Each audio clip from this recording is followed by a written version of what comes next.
Zdravím všechny hledače a hledačky. Tak včera mi přišlo video od Martyho, já vám ho teď tady ještě pustím. Jo, čau Jendo, výzva pro Jenda Detecting.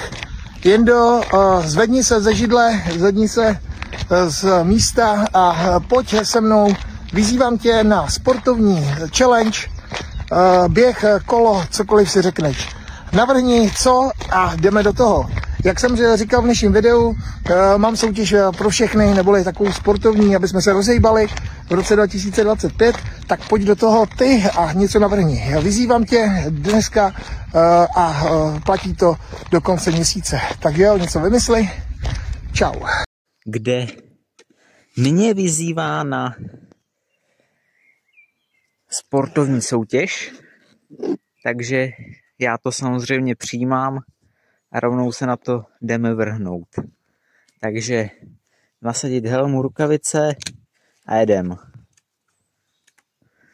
Samozřejmě zapínám stravu, abyste se mohli podívat, kolik jsme toho ujeli.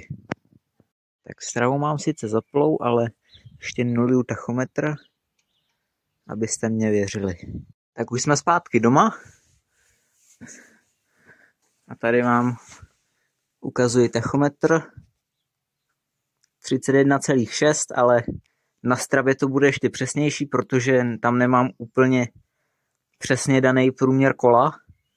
Takže to uvidíte teď. Takže tolik jsme doopravdy ujeli. Máte tam i mapu. Snad jsem to nějak zvládnul smazat názvy těch měst, protože to úplně nechci, abyste viděli, ale